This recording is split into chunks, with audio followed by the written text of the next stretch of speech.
kali. Sebelum pameran ditutup Agung Lea, ini bagian dari proyek. Akan ada beberapa partisipasi dari beberapa teman yang mungkin teman-teman tidak menyadarinya, tapi semoga kalian teman-teman bisa mencermati apabila ada kejanggalan itu adalah bagian dari proyek ini. Silakan dinikmati selama 10 menit. Terima kasih.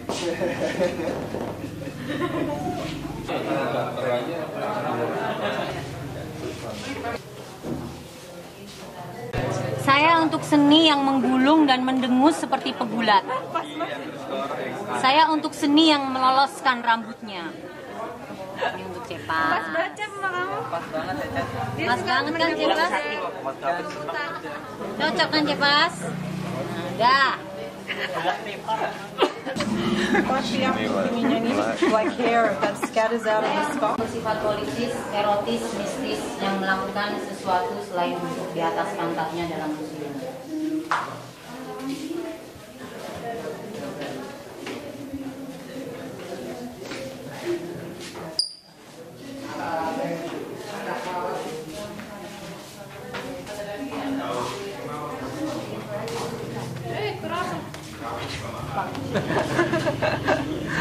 Saya untuk seorang seniman yang hilang, yang muncul dalam suatu lukisan, topi putih, tanda-tanda atau lorong.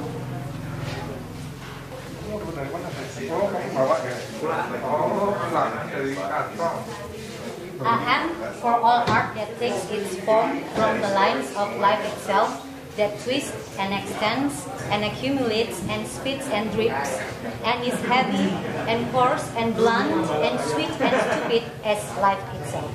Wow. Wow! Wow! Wow. For the art of conversation between the sidewalk and a blind man's metal stick. It suits you. Metal stick. Iya, metal stick. Nasi campur. Seni yang dibalut perban. Aku untuk seni yang pincang dan berguling dan lari dan melompat. Aku untuk seni yang hadir dalam kaleng atau hanyut di atas ombak. Coba dirapin, Mas.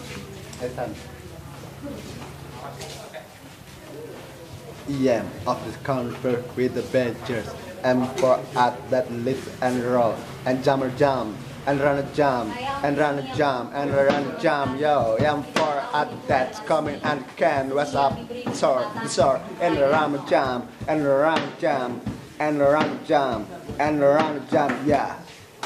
Nih. Saya untuk seni yang tumbuh dalam pot, yang turun dari langit malam, seperti kilat, yang bersembunyi di awan dan menggeram. Saya untuk seni yang menyala dan mati dengan tombol. Cocok buat kamu. Terima kasih. This is your fortune cookie. Mau. Kenakan dan ditanggalkan, seperti celana, yang kemudian lubang, seperti kaos kaki, seperti si iris pie yang dimakan, atau teronggok dengan amat nista, seperti kayu. Cocok kan? Makasih. Ya.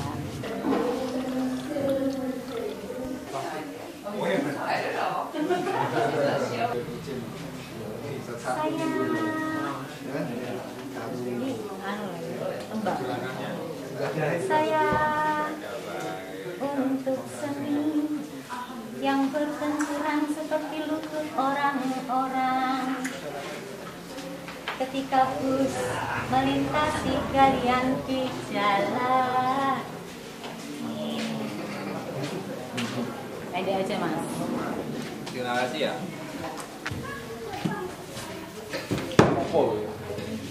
Ini bagian dari performance.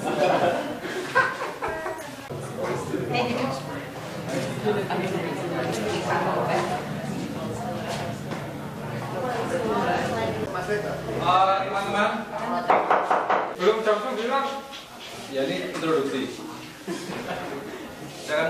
Saya diminta oleh Bimo untuk menutup pameran ini, meskipun pameran mungkin tidak tepat untuk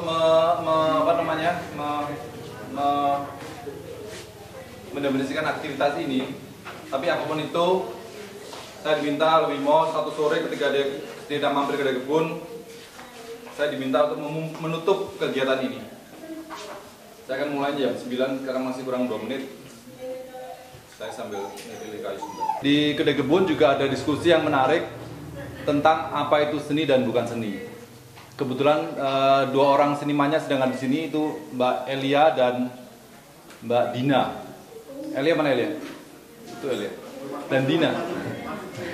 Jadi diskusi tadi tentang bicara apakah mempertanyakan batas apakah seni dan tidak seni di sini. Seperti Anda lihat misalnya dari pameran ini, ini Dina dan Elia. Apakah pameran ini kemudian kita dilihatkan pada bentuk misalnya packing dan kemudian benda-benda yang terlihat seperti benda-benda temuan ataupun objek. Apakah ini dan bukan seni ini, apakah ini seni dan bukan, itu sudah menjadi pertanyaan sejak sekian lama saya kira. Kalau Anda baca buku-buku teori seni, itu menjadi sebuah perdebatan yang tidak pernah usai. Tapi untunglah dari sore itu di tengah suasana yang sangat nyaman. Tadi sore itu saya mendapat pencerahan luar biasa karena Dina dan Elia, kita bisa menemukan jawaban dari pertanyaan apakah seni dan bukan seni yang sudah ditanyakan ratusan tahun yang lalu.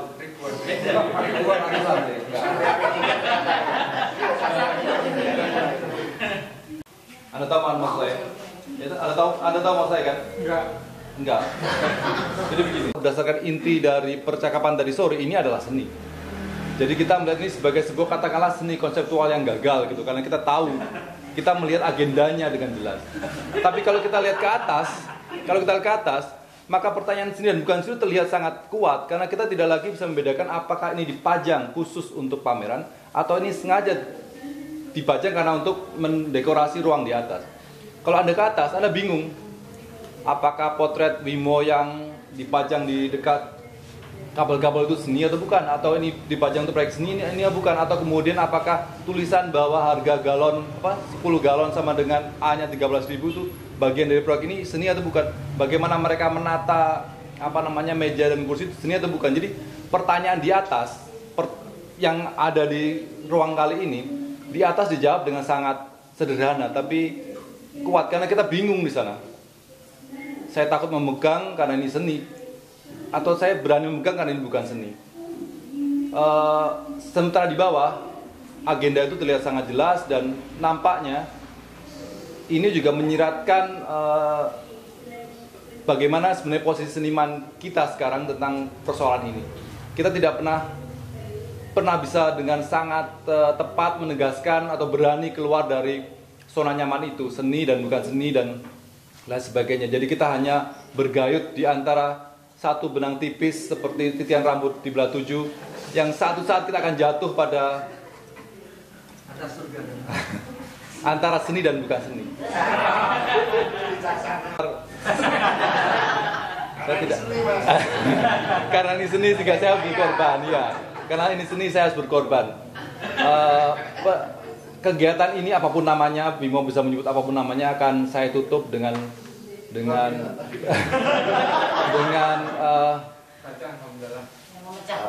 saya Katolik, jadi saya tidak akan bikin performance, saya akan menutup dengan biasa saja. Oh ya, sebentar. Saya mau ngomong tadi. Sebenarnya kan saya udah tahu kalau ini ada kegiatan gitu kan, saya udah berkali-kali lewat sini untuk melihat, tapi saya menjuluki tempat ini sebagai ghost gallery. Anda tahu kenapa? Kenapa? Karena buka sendiri dan tutup sendiri.